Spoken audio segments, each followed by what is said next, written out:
सबकी भागीदारी सुनिश्चित कब होगी? जिसकी जितनी हिस्सेदारी उसकी उतनी भागीदारी। सोनी जी तो एनडीए के साथ है ही है। अब क्यों उनको वहां से खदेड़ दिया गया और उनके लोगों को पीट पाट के भगा दिया गया, वो तो उनको जवाब देना चाहिए। चिराग पासवान युवा नेता हैं, उनको तय करना है। इतना हम जरूर कहना चाहेंगे कि जिस दिन लोजपा सुप्रीमो और पूर्व मंत्री आदरणीय रामविलास पासवान जी जब वो हार चुके थे, उनकी पार्टी समाप्त होने की स्थिति में थी, वो खुद राज्यसभा सदस्य या लोकसभा के सदस्य नहीं हो पाए थे, उस समय भी गरीबों के मसीहा आदरणीय लालू प्रसाद यादव जी ने उनको अपने कोटे से, अपने पार्टी के कोटे से उनको राज्यसभा में भेजने का काम किया। बिहार की राजनीति में जातीय जनगणना की होड़ मची हुई है।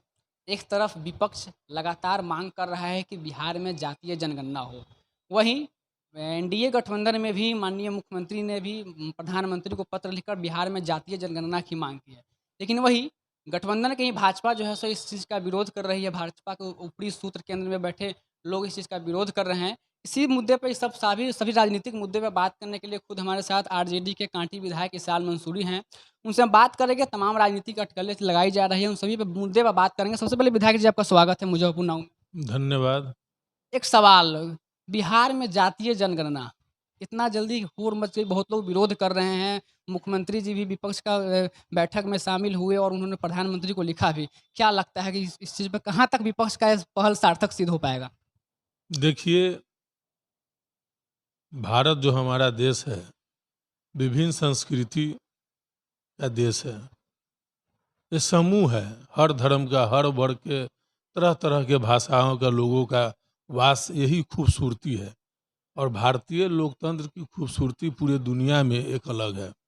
और हमने लोकतंत्र का परिभाषा दिया है, हमारा वैशाली बगल में लोकतंत्र की जननी है। और लोकतंत्र मजबूत तभी होगा जब सबकी भागीदारी सुनिश्चित कर जाएगी। और सबकी भागीदारी सुनिश्चित कब होगी? जिसकी जितनी हिस्सेदारी उसकी उतनी भागीदारी। और ये तभी संभव होगा जब जनगणना होगा।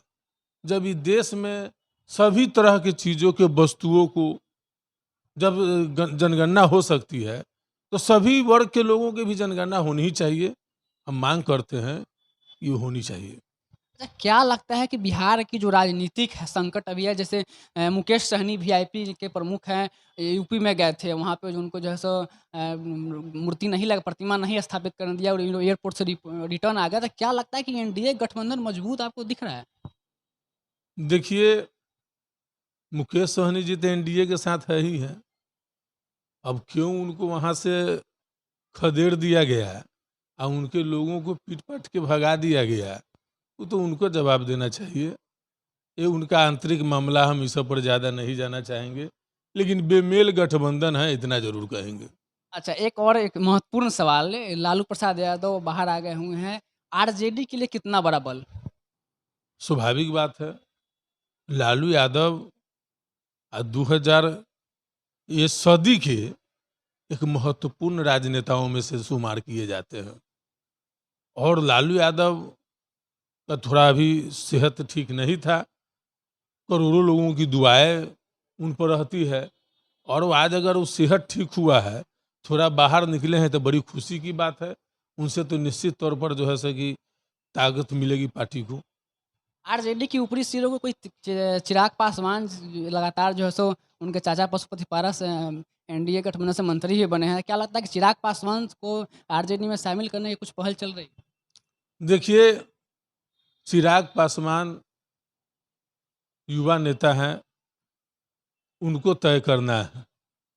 इतना हम जरूर कहना चाहेंगे कि जिस दिन लोजपा सुप्रीमो और पूर्व मंत्री आदरणीय रामविलास पासवान जी जब वो हार चुके थे, उनकी पार्टी समाप्त होने की स्थिति में थी, वो खुद राज्यसभा सदस्य या लोकसभा के सदस्य नहीं हो पाए थे, उस समय भी गरीबों के मसीहा आदरणीय लालू प्रसाद यादव जी ने उनको अपने कोटे से, अपने पार्टी के कोटे से उनको राज्यसभा में भेजने का काम किया था। आज चिराग पासवान जी, जिसके हनुमान कहते हैं, जिसके कसीदा करते थे, आज वही लोगों ने उनको जो है सो पार्टी को तोड़ दिया, कमजोर कर दिया। और रामविलास पासवान जी का जो आवास है, उस आवास को भी उनको खाली करने का निर्देश दिया गया है। हम तो चाहते हैं कि रामविलास पासवान दलितों के बड़े नेता थे, उनके आवास को रामविलास के स्मृति में रहने दिया जाना चाहिए, उनके नाम से संग्रहालय होना चाहिए। अच्छा, एक और महत्वपूर्ण सवाल आ जाता है यहाँ पे कि अभी आज की ही बात है कि मुजफ्फरपुर में उद्योग मंत्री शहनवाज हुसैन आए थे। उन्होंने कहा है कि बेला मुजफ्फरपुर एक जल जमाव की समस्या, बहुत बड़ी समस्या जब बनी हुई है, बारिश के पानी से पूरा मुजफ्फरपुर डूबा हुआ है। उन्होंने कहा है कि बेला में अगले साल से पानी नहीं लगेगा। 1 साल के लिए उन्होंने जनता को फिर से चुप करा दिया। देखिए, ये शहनवाज हुसैन जी जो है ना, ये प्रवक्ता है, पार्टी के प्रवक्ता है। इनके तो प्रधानमंत्री जो नेता है आदरणीय नरेंद्र मोदी जी, वो पताहिए में बोल के गए थे गुंची के अगला साल यहाँ से हवाई जहाज उड़ेगा और मोतीपुर के चीनी मिल के चाय पिएंगे। तो इनके जो गुरु है, जिनके ये आदर्शों पर चलते हैं, वो तो जुमलाबाजी करते हैं। इनके बात का कोई है, ये सब आते हैं रहते हैं, सही चलता रहता है।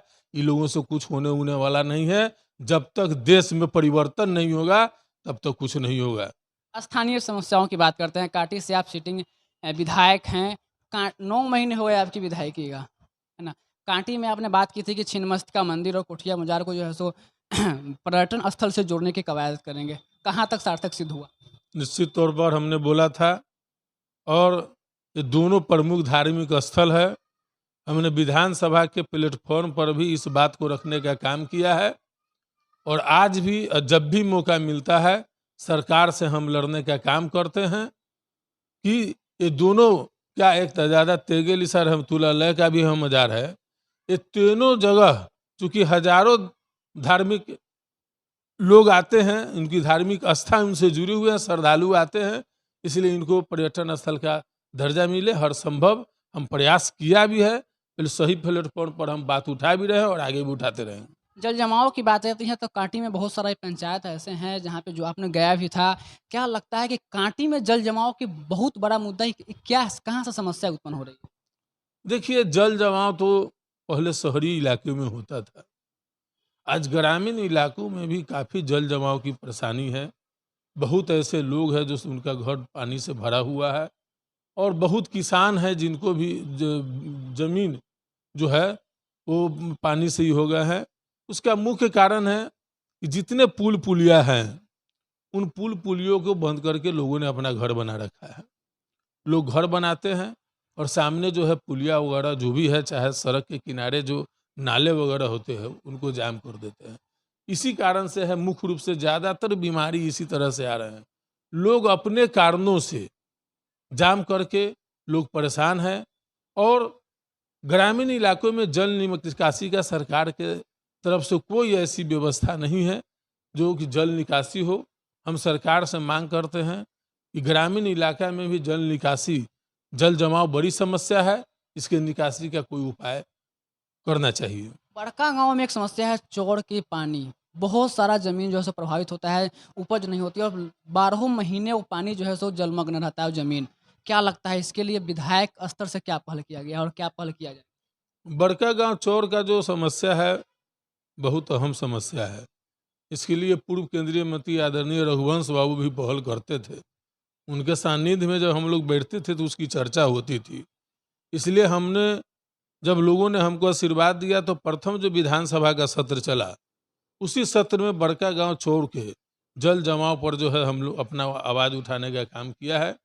विगत 1 सप्ताह पहले भी मुख्य अभियंता को हमने पत्र लिखने का काम किया है, उसमें आगे कार्रवाई हो रही है। कार्यपालक अभियंता की एक टीम आई थी जो जांच करके गई है, हम लगे हुए हैं। सरकार की यदि मंशा ठीक हुई तो निश्चित तौर पर जो है सो वह कार्य होगा। कांटी में प्रमुख ऐसे जगह हैं, स्पेशली मुजफ्फरपुर जिला में कहा जाए तो बहुत पर्यटन स्थल के रूप में उसको बहुत अच्छा डेवलप कर सकती है सरकार। जैसे कोसी हो गए, बड़कागांव के शहीदों का स्थल हो गया। इन लोगों के लिए आप अपने स्तर से क्या पहल करना चाहते हैं? देखिए, कुर्सी का जहाँ तक सवाल है, तो हमें याद है कि रघुवंश बाबू उसमें पहल किए थे। तो एक साधारण कार्यकर्ता के रूप में अंचलाधिकारी अंगद कुमार सिंह होते थे। उनको हम लोगों ने ले जा कर के जो है सो भ्रमण कराने का काम किया है। और इस संदर्भ में हमको लगता है कि कई रिपोर्टें भी, कई तरह के जांचें आई है, हुई है, और रिपोर्ट भी भेजा गया है। लेकिन कोई भी काम इस सरकार में इस सरकार में कोई काम होता नहीं दिख रहा है। लोग प्रयास कर रहे हैं, जहाँ के तहाँ फाइल दब जा रही है, बिना इंटरेस्ट का कोई काम नहीं हो रहा है। चूंकि पदाधिकारी जो है बिना घूस का कोई काम उम करते नहीं है, ये प्रॉब्लम हो रही है। बड़कागांव एक शहीद स्थल, बहुत बड़ा मुद्दा। निश्चित तौर पर शहीदों की याद करनी चाहिए, उनका जीर्णोद्धार होना चाहिए। और वो आगे, चूंकि शहीदों को याद करना नए पीढ़ी में, युवा पीढ़ी में एक समाज में मैसेज जाता है, और उसके प्रति लोगों का जो है समाज में भागीदारी होती है। इसलिए उसके लिए हम भी आगे पहल करने का सोच रहे हैं, निश्चित तौर पर करेंगे। आपने प्रेस वार्ता में एक बात कही थी कि मेरे विधायकी में काटी विधानसभा में एक भी सड़क कच्चा नहीं रहेगा। अभी तक कितना पहल किया गया? निश्चित तौर पर दर्जनों सड़क का जो है सो हमने शिलान्यास किया है, और एक आध दर्जन सड़क और जो है सो। लेकिन सरकार अभी बोल रही है पैसे की अभाव है, लेकिन आपसे हम अगर बोले हैं तो 5 साल के अंदर में प्रत्येक सड़क को कच्ची नहीं रहने देंगे। निश्चित तौर पर इसको पूरा कर लिया जाएगा। तो ये थे कांटी के विधायक इसरार मंसूरी। इन्होंने स्पष्ट रूप से कहा है कि कांटी के विकास में एक भी कसर ये नहीं छोड़ेंगे। जहाँ तक इनसे संभव हो पाएगा, हर संभव प्रयास करके कांटी के विकास में अपना भागीदारी सुनिश्चित करेंगे। अपने सहयोगी के अविनाश पांडे के साथ मुजफ्फरपुर नाउ देख रहे थे आप।